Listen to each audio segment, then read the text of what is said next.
तज्जयति परमज्योति समं समस्तैर्नन्तपर्यायं दर्पणतलैव सकला प्रतिफलति पदार्थमालिका यत्र। अमृतचंद्र आचार्य देव विरची पुरुषार्थ सिद्धि उपाय ग्रंथ को हमने स्वाध्याय में लेने का विचार किया है। कल से हमने इसकी चर्चा प्रारंभ की थी। मंगलाचरण के ऊपर चर्चा प्रारंभ करने के पहले हमने जो अमृतचंद्र आचार्य देव इनके बारे में, इनकी कौन कौन सी कृतियाँ हैं और जो इनके टीकाकार है टोडरमल जी साहब और दौलत राम जी जिन्होंने इसको बाद में पूर्ण किया है, इनकी जानकारी लेके इसके बाद में ग्रंथ में क्या विशेषता है ये थोड़ी सी बिंदु हमने कल देखे थे। और कल अंत में टोडरमल जी साहब ने जो मंगलाचरण किया उसके ऊपर चर्चा प्रारंभ की थी।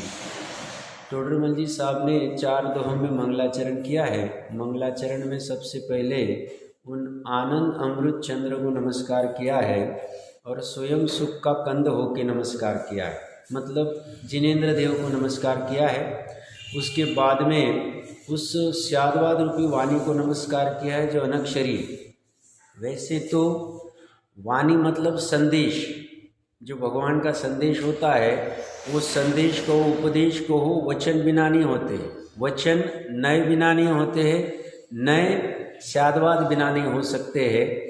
ऐसी स्यादवाद रूपी भगवान की वाणी अनक्षरी, आश्चर्य कर रहे, अनक्षरी होते हुए भी स्यादवाद में गुथी हुई है, उसको नमस्कार किया। शास्त्र को नमस्कार करने का कारण यह है कि गुरु का जो भी जीवन होता है, चरित्र होता है, वो शास्त्र और सर्वज्ञ के आधार से होता है। इसलिए देव, शास्त्र और फिर अंश में गुरु को नमस्कार किया।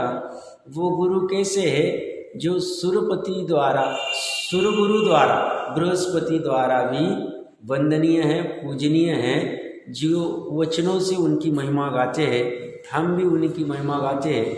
और उसके बाद में दिगंबर गुरु कैसे होते उसके स्वरूप की उन्होंने 4था दोहा लिखा था। उस दोहे में कुछ चर्चा बच गई थी, मेरे यहाँ पे पेज नंबर 2 है। उसमें पहली लाइन में देखिए वो क्या कह रहे हैं, मैं जिन मुद्रा धारक जैन नग्न दिगंबर मुनि को नमस्कार करता हूँ कि जो ज्ञान ध्यान रूपी धन स्वरूप में, ज्ञान धन और ध्यान धन इस स्वरूप में लीन है, हमेशा इसी में लीन रहते।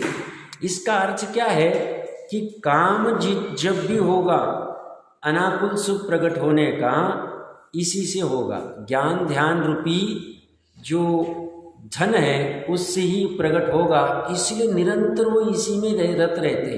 इसलिए ज्ञान ध्यान तपोरक्त, तो जो तपस्वी मुनिराज होते हैं, चारित्रधारी मुनिराज होते हैं, वह ज्ञान और ध्यान में ही लीन होते और दूसरा कोई काम ही नहीं। सही मायने में भी श्रद्धा में हमें यही रखना चाहिए कि हमारा भी काम यही है। अभी हमारा ये बाहर का काम छूटेगा नहीं, अभी छोड़ने की जल्दबाजी नहीं। श्रद्धा की बात कर रहा हूँ, ज्ञान की बात कर रहा हूँ, करने योग्य यही काम। ये जो हम लौकिक में काम करते हैं ये हमारा स्वरूप नहीं है। अभी भूमिका अनुसार मनुष्य भोग में करना पड़ेगा। ये अगर हमारा त्रिकाली स्वरूप रहता था तो भोग भूमि वाले भी यही काम करते थे, देव भी यही काम करते थे, तिर्यंज भी यही काम करते, क्योंकि वो भी तो जीव ही है। बट ऐसा नहीं है। अभी हम कर्म भूमि में उस अनुसार ऐसा काम करेंगे, यहाँ से देव लोग आदि जाएंगे तो यहाँ ये काम करेंगे नहीं, वहाँ थोड़ी व्यापार धंधा करेंगे, कोई आवश्यकता ही नहीं। तो हमारा मुख्य काम जानना, ज्ञान ध्यान लीनता करना है। तो ये ज्ञान ध्यान धन स्वरूप में लीन है।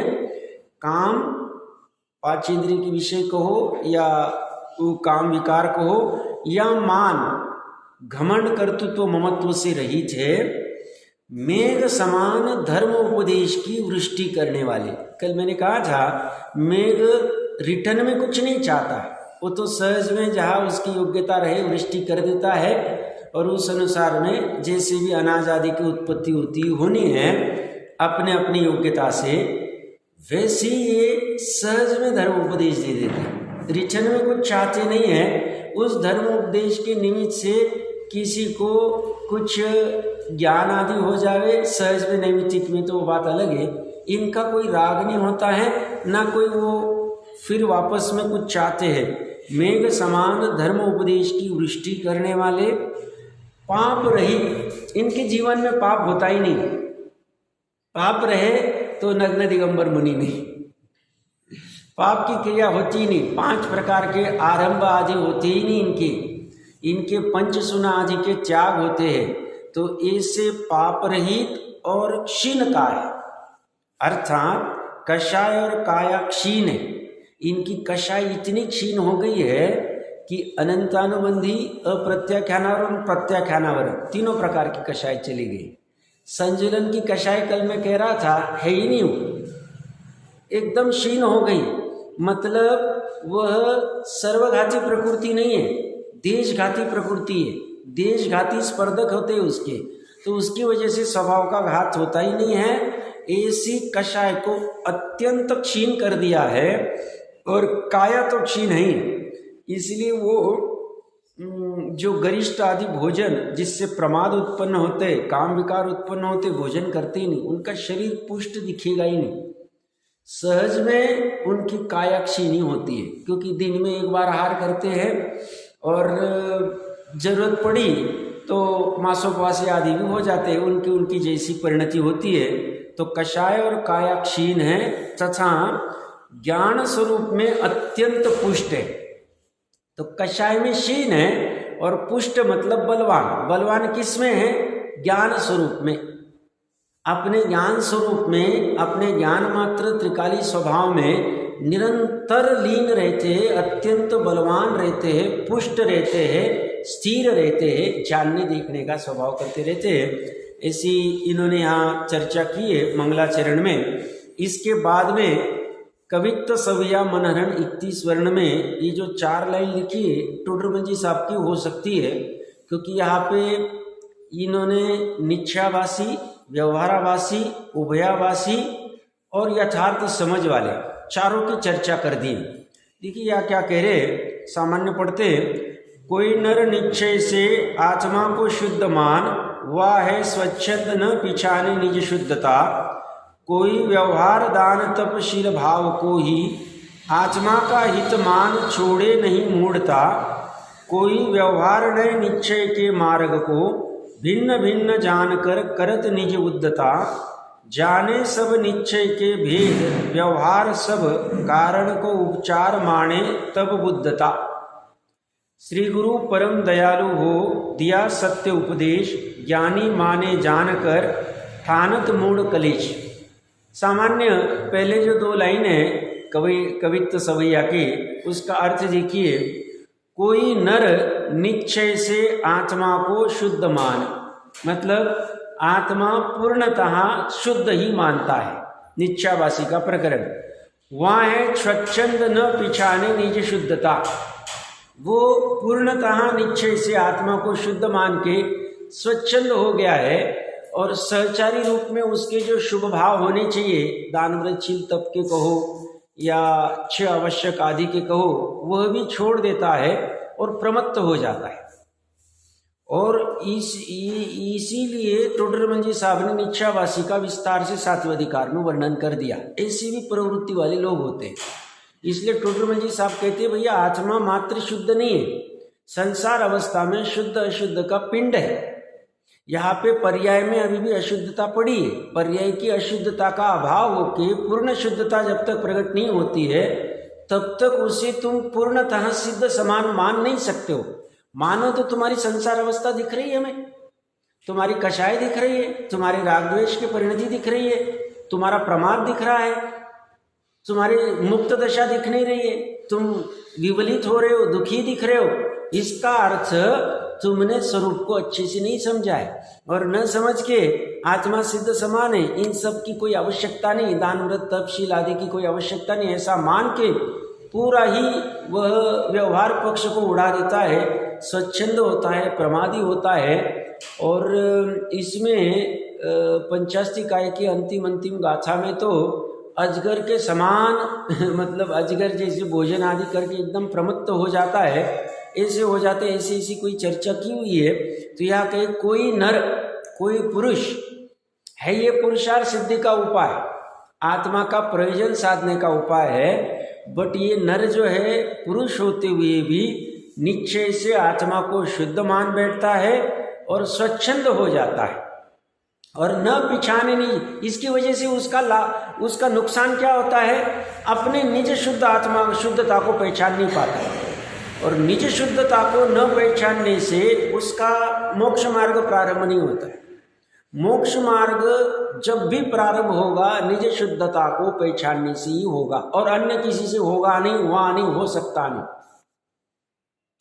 निज शुद्धता का श्रद्धान करना ही सम्यक दर्शन है, निज शुद्धता का ज्ञान करना ही सम्यक ज्ञान है, निज शुद्धता का आचरण करना, लीनता करना ही सम्यक चारित्र, और कुछ भी नहीं। और फिर उसमें स्थिरता होती जाती जैसी जैसी भूमिका होगी। तो निज शुद्धता इतनी महत्वपूर्ण है प्रत्येक जीव के लिए। इसके बाद में व्यवहारवासी क्या करता है, कोई व्यवहार दान तपशील भाव को ही आत्मा का हितमान छोड़े नहीं मूढ़ता। अज्ञानपना मूढ़ता नहीं छोड़ता है। क्या मानता है वो, व्यवहार से ही मुझे मोक्ष हो जाए, दान व्रत शील तप करके ही मेरा काम हो जाए, मैं 28 मुलगुन पालूं या श्रावक की प्रतिमा करूं या रात्रि भोजन का त्याग कर दूं, आलू प्याज छोड़ दूं, आदि आदि जो भी कोई क्रियाएं लिखी होगी वो पाल के मेरा काम हो जाएगा, मोक्ष हो जाएगा। वो व्यवहार पक्ष को ही मुख्य मान बैठता है, नीचे पक्ष को पकड़ता ही नहीं। ये इतना क्यों लिख रहे हैं, जो उन्होंने दूसरे दोहे में अभी मंगलाचरण में कहा ना, क्या कहा मंगलाचरण में दूसरे दोहे में, कि शादवाद रूपी जिनवानी नई सी गुंथी थी। पूरी अपेक्षा समझनी चाहिए।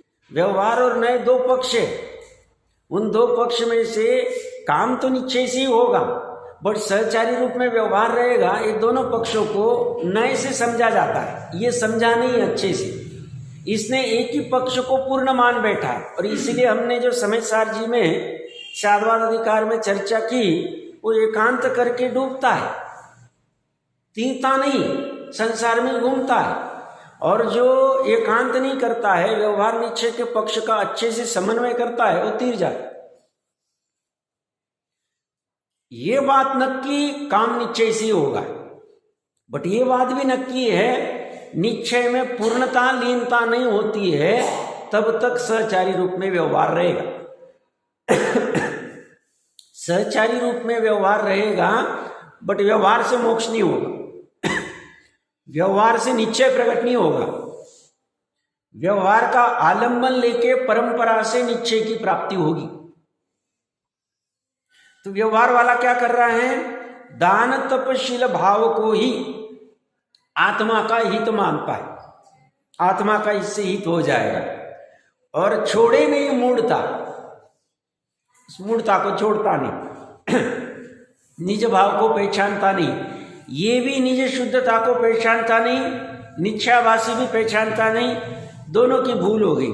और ये जो अभी उभयावासी है, तीसरे कवच सवैया में जो दिया है, कोई व्यवहार ने निश्चय के मार्ग को भिन्न भिन्न जानकर करत नीच उद्धता, उद्धतपना करता है। मतलब ये दोनों भिन्न भिन्न हैं, इनका समन्वय नहीं मानता है, और इससे भी काम हो जाएगा, इससे भी कभी निश्चय का ग्रहण करता है, कभी व्यवहार का करता है, ऐसे उभयावासी की प्रवृत्ति करता है, वह भी निज उद्धता करता है, निज की उसको भी प्राप्ति होती नहीं।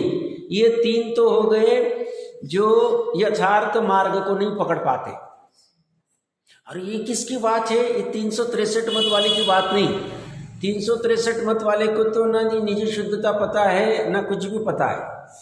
ये तो जैनी होके कुछ भूल कर देता है, इसलिए 7वें अधिकार में जैनी की ही चर्चा की है, जो कुछ भूल कर देता है।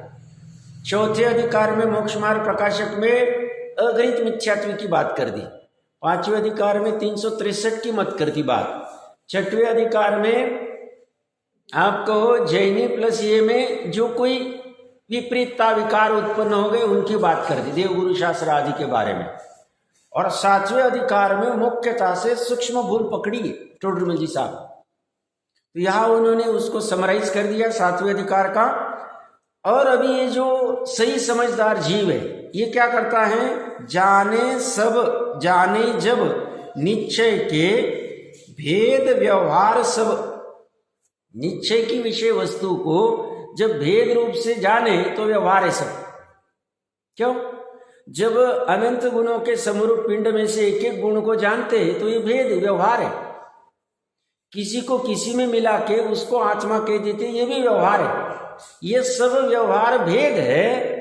कारण को उपचार माने तब बुद्धता। ये जो व्यवहार है ये कारण है, ये उपचार है, कथन मात्र है।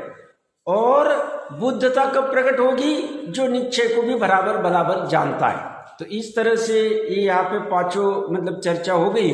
इसके बाद में कह रहे श्री गुरु परम दयालु हो। श्री गुरु परम दयालु हो गए, अमृतचंद्र आचार्य देव महाकरुणावंत हो गए। इसलिए इसको क्या कहा, जिन प्रवचन रहस्य कोश का है। तो अभी ये जिन प्रवचन का जो रहस्य वो खोलने वाले हैं। ऐसे श्री गुरु परम दयालु हो, दिया सत्य उपदेश, उपदेश सत्य ही दिया है उन्होंने वस्तु स्वरूप का। ज्ञानी माने जानकर, ज्ञानी जानकर मानता है। जानकर माने मतलब परीक्षा करके मानता है। जहां प्रयोजनभूत में परीक्षा कर सकता है वह परीक्षा करता है कि ऐसा किस अपेक्षा से। ये परीक्षा करना ही तत्व विचार है टोडरमल जी साहब की भाषा में। बार बार टोडरमल जी इसलिए आएंगे, टीकाकार भी टोडरमल जी और टोडरमल जी का ही मंगलाचरण है। तो ज्ञानी क्या करता है, माने जानकर, जानकर मानता है। किसी ने कह दिया इसलिए मानेगा नहीं, वो अनंत सर्वज्ञ की भी आज्ञा होगी तो भी वो जानकर ही मानेगा, निर्णय करके मानेगा, परीक्षा करके मानेगा। प्रयोजनभूत में तो करेगा ही। क्यों करेगा? अगर नहीं करेगा तो फिर अन्य मती भी कहते हैं हमारे भगवान ने ऐसा कहा है, ऐसे हम भी कहेंगे हमारे भगवान ने ऐसा कहा है। तो फर्क क्या पड़ा? फर्क नहीं पड़ा। फर्क कब पड़ेगा? जब जानकर मानेगा। जानकर कैसे जानेगा? निर्णय करके मानेगा। ठानत मूड कलेश, और मूड जो होता है वो क्लेश करता ही रहता है, उससे कोई फायदा नहीं होता है। अब ग्रंथ करता श्री अमृतचंद्र आचार्य देव मंगलाचरण के निमित्त अपने इष्ट देव को स्मरण करके इस जीव का प्रयोजन सिद्ध होने में कारणभूत निश्चय और व्यवहार मोक्ष मार्ग की एकता रूप उपदेश जिसमें है, ऐसे ग्रंथ का आरंभ करते। ग्रंथ का आरंभ तो कर ही रहे, बट नमस्कार किसको कर रहे? वो कह रहे इष्ट देव को स्मरण कर रहे। और उनका इष्ट देव कौन है? तो इष्ट देव कौन है अभी हम तो चर्चा करेंगे ही मंगलाचरण की। वो इष्ट देव में उन्होंने कोई व्यक्ति विशेष को, कोई तीर्थंकर को नहीं लिया है, कोई वर्धमान स्वामी को नहीं लिया है, ना कोई आदिनाथ भगवान को लिया है, ना कोई शांतिनाथ कुंथुनाथ को लिया है। उन्होंने किसको लिया? पुरुषार्थ की सिद्धि का उपाय करने के बाद जो प्रकट होगा उस कारण समय सार को लिया है उन्होंने मंगलाचरण में, उसको नमस्कार किया। उनके लिए इष्ट देव वही। और उन्होंने कोई उद्धतपना नहीं किया है, उन्होंने जो सर्वज्ञ ने कहा है वही किया है। वो कहते काम तुम्हारा होगा। भक्ति किसकी करनी? समय सार जी में 26 से लेके 33वें दोहे में व्यवहार भक्ति और निश्चय भक्ति का निरूपण है। वो कहते हैं जो शरीर आदि की 34 अतिशय की भक्ति करते हो वे व्यवहार भक्ति, हमारे अनंत चतुष्टय की भक्ति करते हो वो भी व्यवहार भक्ति। निश्चय भक्ति क्या है? जो तुम्हारे देह में विराजमान है वह परमात्मा स्वभाव, शुद्ध स्वभाव, उसकी तुम भक्ति करो, वो निश्चय भक्ति। तो इन्होंने भी निश्चय भक्ति की मंगलाचरण। मंगलाचरण क्यों किया जाता है सभी जानते ही है। मंगल का अर्थ एक तो मम गलाती, पाप को गलाता है, या फिर मंगलाती, सुख को लाता है, दोनों अपेक्षा से। तो ये मंगलाचरण में सुख को लाने वाला और पाप को गलाने वाला वो स्वभावी। कौन सा स्वभाव? वो स्थायी स्वभाव, वो ध्रुव स्वभाव। किसका है? प्रत्येक जीव का अपना अपना है, उसको वो नमस्कार कर रहे हैं। ये एक बार आर्या छंद में लगभग सभी 226 की 226 छंद जो लिखे गए एक बार फिर से पाठ करते। तज्जयति परम ज्योतिं समं समस्तैरनंत पर्याये दर्पण तल इव सकला प्रतिफलति पदार्थ मालिका यत्र। देखिए अन्वयार्थ में क्या लिख रहे हैं, सूत्रावतार, सूत्र का अवतार हो रहा है। वह क्या लिखा था समय सार जी में, अथ सूत्र अवतार। अच्छा मतलब अब कुछ तो भी विशेष होने वाला है। तो यहाँ पे अन्वयार्थ में लिख रहे यत्र, जिसमें दर्पण तल इव, दर्पण के तल की तरह, सकला समस्त, पदार्थ मालिका पदार्थों का समूह, समस्तैरनंत पर्यायम समम, अति अनागत और वर्तमान काल की समस्त अनंत पर्यायों सहित प्रतिफलति प्रतिबिंबित होता है, तत् वह परम ज्योतिम सर्वोत्कृष्ट शुद्ध चेतनारूप प्रकाश जयति जयवंत वर्तो। हम अभी 274-275वें कलश में जयवंत वर्तने की बात कर रहे थे। वो जयवंत वर्तना वहां भी वही था, यहाँ भी वही। कौन जयवंत वर्ते? जो सर्वोत्कृष्ट शुद्ध चेतनारूप प्रकाश है। और किसका है? जीव का अपना है। वर्तमान में शक्ति रूप से यह सर्वोत्कृष्ट शुद्ध चेतना रूप प्रकाश अभी भी प्रकाशित हो रहा है, वर्तमान में हो रहा। अनुभूति में नहीं आ रहा है, कोई बाधा नहीं, आ जाए। अनुभूति में आके जब समस्त पर्याय, तीन काल की समस्त पर्याय, द्रव्य गुण पर्याय आदि इसमें झलक जाते हैं, तब व्यक्त रूप से यह प्रकाश प्रकट हो जाता है केवल ज्ञान का। और उदाहरण के लिए क्या दिया? दृष्टांत के लिए दर्पण की चर्चा की। दर्पण तो अच्छी, मतलब देखिए कभी कभी ऐसे विचार करना, पुद्गल में भी कोई कोई वस्तु ऐसी बनी हुई है, बनी मतलब अपने लिए बनी नहीं, वो तो स्वभाव से अपने हैं, बट उनको निर्णय करके हम अपना निर्णय कर सकते। दर्पण का जैसे हम सामान्य हर रोज दर्पण के सामने खड़े होते ही है, कुछ ना कुछ भूमिका अनुसार जाना होता है, घर में सबके दर्पण होते ही, उस दर्पण के सामने खड़े होते हैं। हम दर्पण में जाते नहीं, दर्पण हम में आता नहीं, बट जैसे उसके पर्टिकुलर रेडियस में हम पहुंच जाते हैं तो वहां दर्पण में सहज प्रतिबिंब झलक जाता है। दर्पण बलजोरी से वस्तु के नजदीक जाता नहीं। या टीका में टोडरमल साहब भी लिखेंगे, लो चुंबक आदि का उदाहरण देखिए। वो लो चुंबक के पास में सुई स्वयं चली जाती, ऐसा ना वो पदार्थ स्वयं दर्पण के अंदर चला जाता है, ना दर्पण उस पदार्थ को खींचने लगे जाता है तो आजा भाई तेरे को मुझे झलकाना है। दोनों अपने अपने जगह पे जहां उनका योग्यता वाह वाह है, और सहज में ऐसा प्रतिबिंब बन जाता है। वो दर्पण का ही प्रतिबिंब, दर्पणीय हो, बट जैसा आकार उस वस्तु का है, गेय का है, वैसा ही दर्पण में खड़ा हो गया। दर्पण का ऐसा झलकाना उसका अपना स्वभाव। ऐसे ये ज्ञान जो है, ये शुद्ध चेतना रूप प्रकाश ज्योति है, यह सहज में तीन लोक, तीन काल और आलोक को झलका देती। और उसको हम नमस्कार करते, वो सदा जयवंत वर्तो। वो जो त्रिकाली शुद्ध आत्मा है वो तो अनादिकाल से जयवंत वर्त रहा है।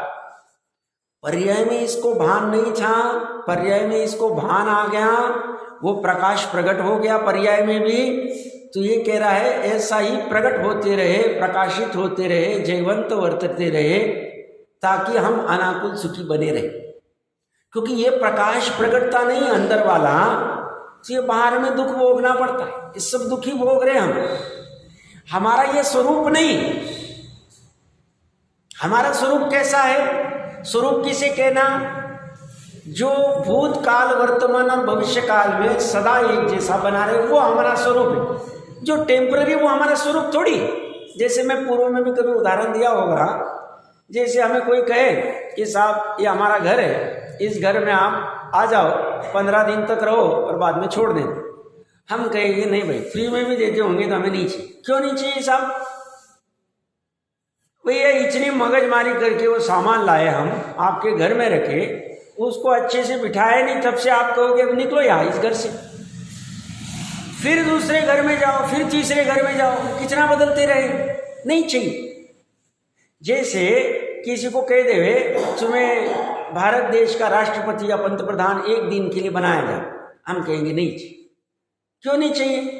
हम जाके कुर्सी के ऊपर बैठेंगे, समझेंगे कुछ, उतरे में कहेंगे उतर जाओ कुर्सी से, हमें नहीं चाहिए ऐसा।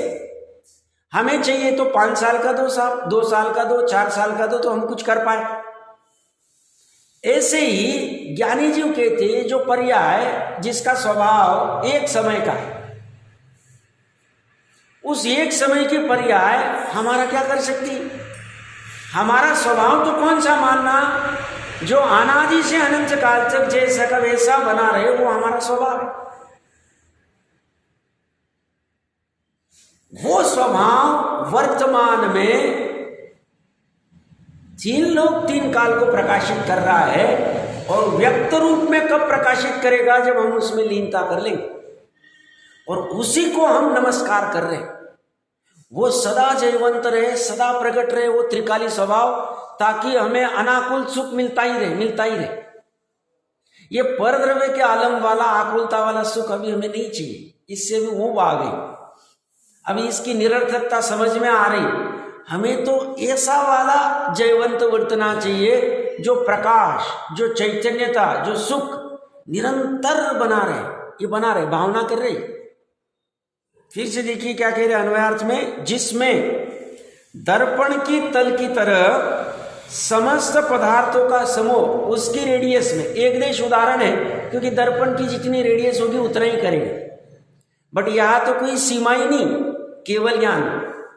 दर्पण तो भी एक पर्टिकुलर एरिया तक ही कर पाए, तो बट एक देश उदाहरण की अपेक्षा समझ सकते हैं। समस्त पदार्थों का समूह अतीत, अनागत और वर्तमान काल की समस्त अनंत पर्यायों सहित प्रतिबिंबित होता है।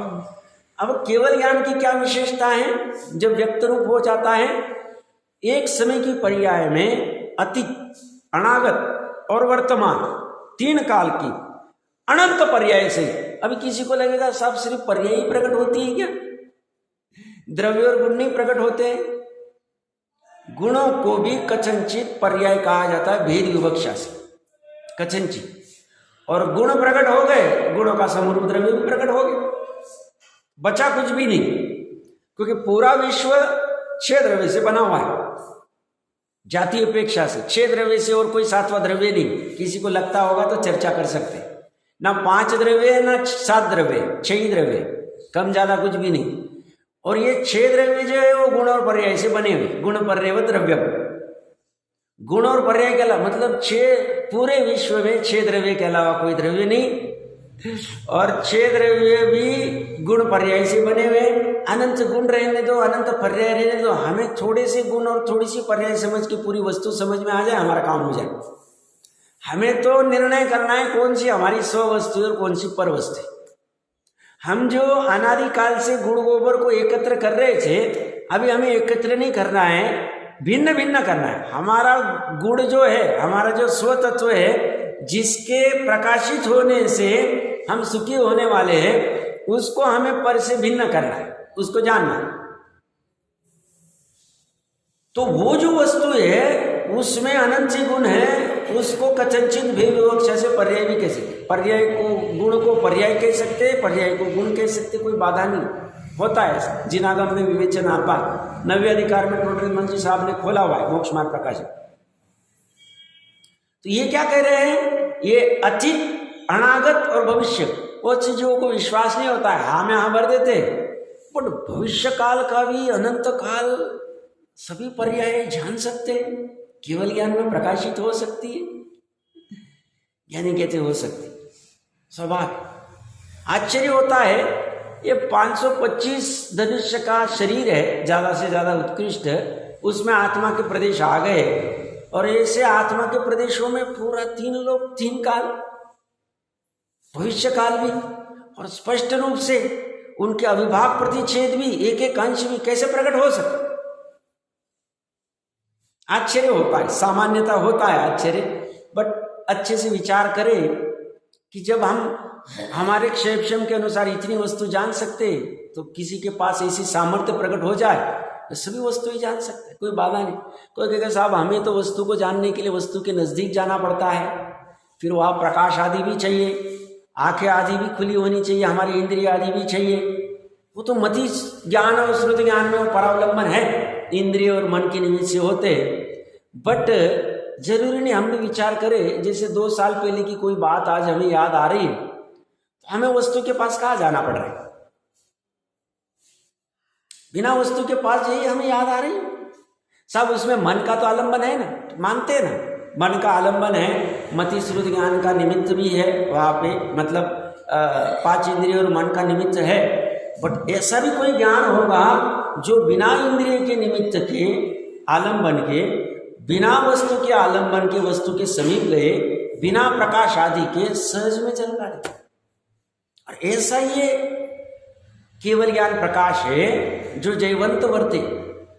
मात्र केवल ज्ञान प्रकाश ही नहीं, पूरी वस्तु केवल प्रकाशित हो रही। वो तो कहने की भाषा ऐसी है, समस्त पदार्थों का समूह 6 द्रव्य है और 6 द्रव्य मिला के संख्या अपेक्षा से अनंत अनंत, क्योंकि पुद्गल अनंत अनंत है, धर्माधर्म आकाश एक एक है, कालानु असंख्य, जीव अनंत है और पुद्गल अनंत अनंत। इन सबके समूह के अतीत, अनागत और वर्तमान काल की समस्त अनंत पर्यायों सहित, उनके अविभाग प्रतिच्छेदों सहित प्रतिबिंबित होता है, स्पष्ट रूप से झलकता है। ये ज्ञान में क्यों झलक रहा है, क्यों प्रकाशित हो रहा है? उसका स्वभाव है। हम इस मोबाइल को, इस माइक को क्यों जान पा रहे हैं? हमारा स्वभाव है जानना। ये मोबाइल, ये माइक, ये जान क्यों नहीं पा रहे? इनका स्वभाव नहीं, जानना नहीं। इनका स्वभाव रसगंध वर्ण का है, वो रसगंध वर्ण में परिणमित हो रहे, हमें क्या प्रॉब्लम? हमारा अद्वितीय स्वभाव है जानना। तो ये कैसे जान रहे हैं? अतीत, अनागत और वर्तमान काल की समस्त अनंत पर्यायों सहित प्रतिबिंबित होता है। वह वाला जिसमें प्रतिबिंबित होते व्यक्त वाला, उस सर्वोत्कृष्ट, सबसे उत्कृष्ट, इससे उत्कृष्ट और कोई नहीं, शुद्ध अशुद्ध नहीं, निर्मल चेतना रूप प्रकाश, ज्ञान रूप प्रकाश, ज्ञान चेतना रूप प्रकाश, जयवंत वर्तो, उसको जयवंत वर्तने की भावना कर रहे हैं। और हमें भी ऐसे हमारे स्वयं में विराजित ऐसे शुद्ध चेतना रूप प्रकाश का, सर्वोत्कृष्ट ज्ञान प्रकाश का भावना मानी चाहिए, उसकी भी जयवंत होने की भावना मानी चाहिए। और पंचम काल में इसका हमें स्वानुभव प्रत्यक्ष हो जाना चाहिए। हो गया है तो उसे बनाए रखना चाहिए, ऐसी भावना मानी चाहिए। जी की टीका में क्या लिख रहे हैं? तत्परम ज्योतिम जयति, वह परम ज्योति सर्वोत्कृष्ट शुद्ध चेतना का प्रकाश जयवंत वर्तता है। वह कैसा है? यत्र सकला पदार्थ मालिका प्रतिफलती, जिस शुद्ध चेतना प्रकाश में समस्त ही जीवादि पदार्थों का समूह प्रतिबिंबित होता है। मैं बहुत बार कहता हूँ, अभी 20 वीरमान जी तीर्थंकर है, विचार करना ही, कल्पना करनी चाहिए। कल्पना मतलब ये कोई मिथ्या कल्पना नहीं। 20 वीरमान जी तीर्थंकर है, हाँ है, मान रहे हैं, जिनवानी का आधार है महाविद्य क्षेत्र में, संख्यात केवली भी होंगे वहां पे। उनके जो ज्ञान दर्पण है, जो शुद्ध चेतना है, उसमें जो सर्वोत्कृष्ट शुद्ध चेतना है, उसमें अतीत, अनागत और वर्तमान की पर्याय समस्त पदार्थ समूह की प्रतिबिंबित हो रही होगी या नहीं? वो होने के लिए वो क्या कर रहे? वो स्वयं में विराजित है कि पर वस्तु के पास जा रहे? और जा सकते तीन लोग कितना बड़ा है, 343 घन रज्जु कल्पना नहीं कर सकते। जैसे हम कहते हैं सनावद अपना 2-4 किलोमीटर का होगा, मध्य प्रदेश 500, 700, 1000 किलोमीटर जितना भी होगा उसका व्याप्ति जो भी होगी। भारत देश पूरा ऊपर से नीचे जम्मू कश्मीर से लेकर कन्याकुमारी तक 3-4 हज़ार किलोमीटर का होगा, 5,000 किलोमीटर का होगा। पूरा जितना हमें अमेरिका आदि जितना पता है 20-30 हज़ार 40 हज़ार किलोमीटर का होगा। अब ये एक खंड है, ऐसे 6 खंड भारत क्षेत्र के कितने होंगे, जम्बूद्वीप कितना होगा, जम्बूद्वीप से दुगुना लवण समुद्र कितना होगा, उससे दुगुना घातकी खंड कितना होगा, उससे दुगुना, उससे दुगुना, उससे दुगुना, ऐसे असंख्य द्वीप समुद्र एक रज्जु में कितने होंगे। और ये सिर्फ लंबाई चौड़ाई है, ऊंचाई नहीं है। 343 घन रज्जु में ऊंचाई भी आती है। ऐसे 343 घन रज्जु वाला पूरा 3 लोग कितना होगा, उसमें कितने पदार्थ होंगे और सूक्ष्मता कितनी है। एक परमाणु कितना, तो एक आकाश के प्रदेश इतना, और एक आकाश का प्रदेश कितना, एक आकाश के प्रदेश, एक सुई के नोक के ऊपर असंख्य आकाश के प्रदेश। आप कल्पना करते जाना, सूक्ष्मता की अपेक्षा से और विस्तार की अपेक्षा से, स्थूलता की अपेक्षा से और सूक्ष्मता की अपेक्षा से विचार करना, अद्वितीय वस्तु स्वरूप।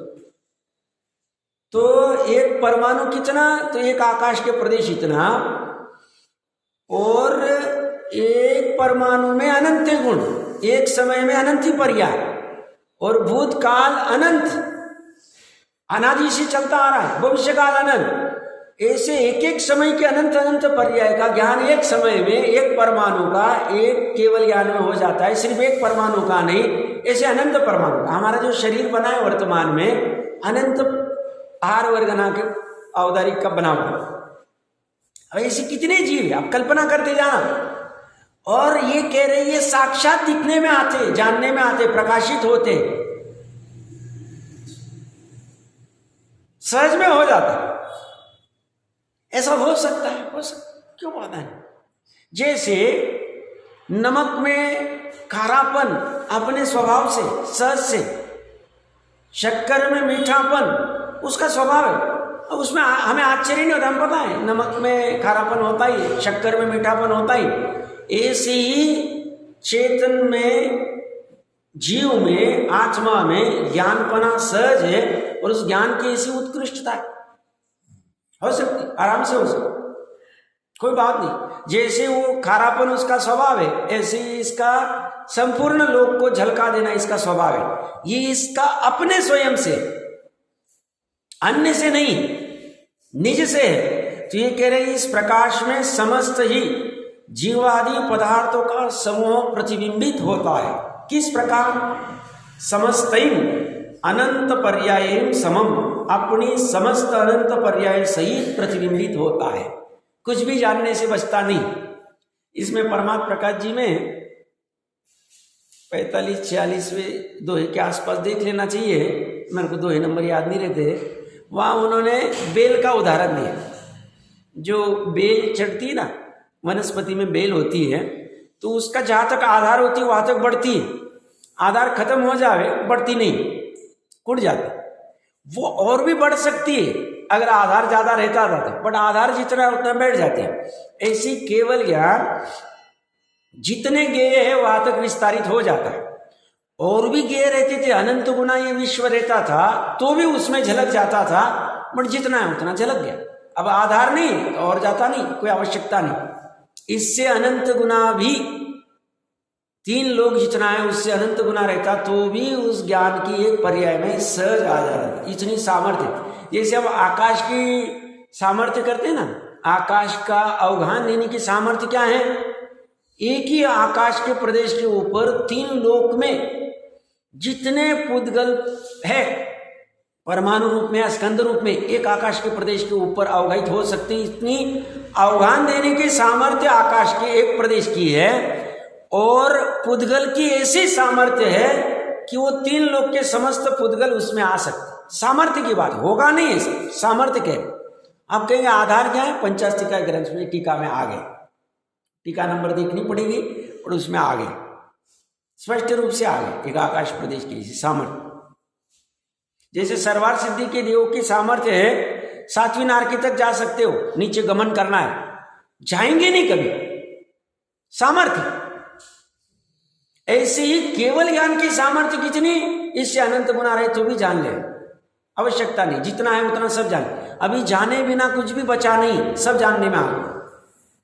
तो इस प्रकाश में समस्त ही जीवादि पदार्थों का समूह प्रतिबिंबित होता है। किस प्रकार, अपनी समस्त अनंत पर्याय सहित प्रतिबिंबित होता है।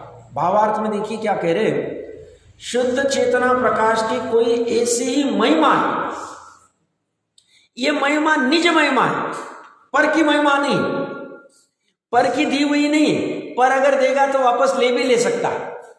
जैसे बाहर में होता है ना, किसी ने अपने को कोई वस्तु दी यूज करने के लिए, धन आदि दिया, फिर से वो बोलेगा मांगने आएगा, भैया अपना हमारा दे दो वापस, तो देना पड़ेगा। या ऐसा नहीं, ये वैभव अपना स्वयं का, और ये निज महिमा है। शुद्ध चेतन प्रकाश की कोई ऐसी ही महिमा है कि उसमें जितने भी पदार्थ है वह सभी अपने आकार सहित प्रतिभाषित होते हैं।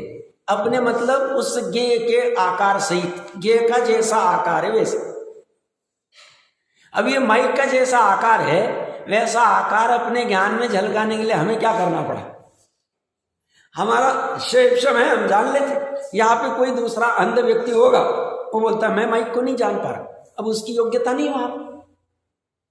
कोई चींटी होगी, वो नहीं जान पा रही क्योंकि उसके पास चक्षु इंद्रिय नहीं है, 3 इंद्रिय प्राणी हो, तो चींटी नहीं जान पा रहे। चींटी में अभी वर्तमान में योग्यता नहीं, हमारे वर्तमान में योग्यता, हमारे ज्ञान में झलक रही। हम ज्ञान में झलकाने के लिए क्या कर रहे हैं, कुछ भी नहीं कर। वैसे उनको ज्ञान में झलकाने के लिए करना कुछ नहीं पड़ता, कोई इच्छा नहीं कर। हमें तो भी निचली भूमिका में राग होगा, बाजू में क्या चल रहा है चलो देख के आ जा, हमें ऐसा राग जानने का हो सकता है। हमें जानने में नहीं आ रहा है, जानने की इच्छा हो सकती चारित्र मोहनी के उदय से, और हम चले भी जावे जानने के लिए क्या चल रहा है। उनको ऐसा ना जानने का कोई राग है ना इच्छा है, और जानने में सब कुछ आ। यही कह रहे हैं कि ये सभी अपने आकार सहित प्रतिभाषित होते हैं। किस प्रकार, दर्पण तल इव, जिस प्रकार दर्पण के ऊपर के भाग में घटपट आदि प्रतिबिंबित होते हैं। यहां दर्पण का दृष्टांत दिया है, उसका प्रयोजन यह जानना है कि दर्पण को ऐसी इच्छा नहीं कि मैं इन पदार्थों को प्रतिबिंबित करूं। जिस प्रकार लोहे की सुई लोह चुंबक के पास स्वयं ही जाती है, वैसे दर्पण अपना स्वरूप छोड़कर पदार्थों को प्रतिबिंबित करने के लिए उनके पास नहीं जाता, और वे पदार्थ भी अपना स्वरूप छोड़कर उस दर्पण में प्रवेश नहीं कर जाते।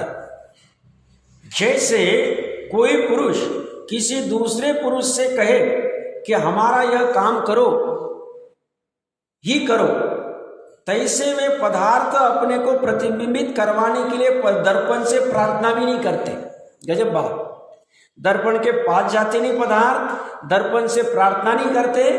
इसी प्रकार के गाथाएं सर्वशुद्ध ज्ञान अधिकार में कुंद कुंद देव की, वो वस्तु के पास जाता नहीं, वस्तु अपने पास जाती नहीं, गंध आदि सभी में घटित करके दिखा, रसगंध वर्ण, और फिर भी तू अज्ञान में ऐसा क्यों मानता है। तो यहाँ पे यही कह रहे हैं कि वस्तु दर्पण के पास जाती नहीं, दर्पण को कहती नहीं कि तुम हमें प्रतिबिंबित कराओ, दर्पण वस्तु के पास जाता नहीं, दर्पण वस्तु को कहता नहीं तुम हम में प्रतिबिंबित हो जाओ, फिर भी सहज हो जाती। तो अपने को प्रतिबिंबित करवाने के लिए दर्पण से प्रार्थना भी नहीं करते। सहज ही ऐसा संबंध है कि जैसा उन पदार्थों का आकार होता है, वैसा ही आकारों के दर्पण में प्रतिबिंबित होते हैं। प्रतिबिंबित होने पर दर्पण ऐसा नहीं मानता कि यह पदार्थ मेरे लिए भले है, उपकारी है, राग करने योग्य अथवा बुरे और द्वेष करने योग्य, वह तो सभी पदार्थों के प्रति समान भाव से प्रवर्तन करता है, एक भाव से, बस जानता, जब झलका देता है, बस इतना ही करता है। और ज्ञानियों का ज्ञान भी यही काम करता है। ये दर्पण का उदाहरण गजब वाला, विचार करने योग्य, इसके ऊपर विचार करना चाहिए। दर्पण जैसे कहता नहीं कि ये भले है ये बुरे है, इनको हटा दो इनको रा दो, कुछ नहीं करता है। निचली भूमिका में हमारा ज्ञान कर सकता है, ये व्यक्ति हमें अच्छा नहीं लगता, ये कहाँ से हमारे पास आ गया, ये व्यक्ति अच्छा लगा, ये यहीं पे बना रहना चाहिए, ये वस्तु हमें प्रिय है, तो ये हमारे इसमें हो सकता है, क्योंकि हमें निचली भूमिका में राग द्वेष आदि पड़े हुए, अभी वो छूटेंगे नहीं, अभी तो हम निर्णय करने की बात कर रहे हैं। बट जैसे केवल ज्ञान में उनको ऐसा कुछ भी भाषित नहीं होता, ये इष्ट है, ये अनिष्ट है, ये अच्छा है, ये बुरा है, और ना उनको नज़दीक रखने की, दूर करने की कोई भाव होते, कोई भाव नहीं होता। इसलिए आप देखोगे आर्त रौद्र ध्यान का प्रकरण पढ़ोगे, 4 प्रकार के ध्यान में आर्त रौद्र ध्यान 2 है, धर्म ध्यान और शुक्ल ध्यान 2, अन्य वो अच्छे ध्यान है। तो आर्त ध्यान में ये 6वें गुण स्थान तक होते हैं, निदान छोड़ के बाकी के 3 जो आर्त ध्यान के जो भेद है वो मुनिराज को भी होते, भूमिका है वैसे, अभी छूटा नहीं। और रौद्र ध्यान तो 5वें गुण स्थान तक ही होते हैं। तो आर्त ध्यान में इष्ट बना रहे, इष्ट का वियोग नहीं होए और अनिष्ट का संयोग नहीं हो, अनिष्ट दूर चला जाए, ऐसा निरंतर ध्यान चलता रहता है। ये ध्यान कहाँ चल रहा है, जानने में ही हो रहा है ऐसा, वो नजदीक करो, दूर करो, इष्ट अनिष्ट की कल्पना पड़ी रहती है। कोई कहेगा चतुर्थ पंचम गुण स्थान में कहाँ से इष्ट अनिष्ट की कल्पना है, चतुर्थ पंचम गुण स्थान में इष्ट अनिष्ट की कल्पना नहीं है, बट अप्रत्याख्यानावरण के कषाय के उदय से ऐसे सहज भाव हो जाते। तो ये कहते हैं ये पदार्थ मेरे लिए भले है, उपकारी है, राग करने योग्य अथवा बुरे अथवा द्वेष करने योग्य, वह तो सभी पदार्थों के प्रति संभाव से प्रवर्तन करता है। जिस प्रकार दर्पण में कितने ही घटपटादि पदार्थ प्रतिबिंबित होते, उसी प्रकार ज्ञान रूपी दर्पण में समस्त जीवादि पदार्थ प्रतिबिंबित होते हैं। केवल ज्ञान का दर्पण समस्त जीवादि पदार्थ प्रतिबिंबित, ऐसा कोई द्रव्य या पर्याय नहीं है जो ज्ञान में न आया हो। ऐसी शुद्ध चैतन्य परम ज्योति की सर्वोत्कृष्ट महिमा स्तुति करने योग्य है। ये केवल ज्ञान को भाने योग्य है, उस केवल ज्ञान की भी महिमा करने योग्य है। हम क्यों जिनेंद्र भगवान की स्तुति करते, भक्ति करते, वंदना करते, इन्हीं वजह से करते। कह रहे आपने कैसा अद्वितीय स्वरूप प्रकट कर लिया है, कैसा गजब पुरुषार्थ किया कि आप ये मुनिपन अंगीकार कर लिया और एक मुहूर्त के लिए अपने स्वभाव में ऐसे लीन हो गए कि शपक श्रेणी चढ़ के केवल ज्ञान प्रकट कर लिया।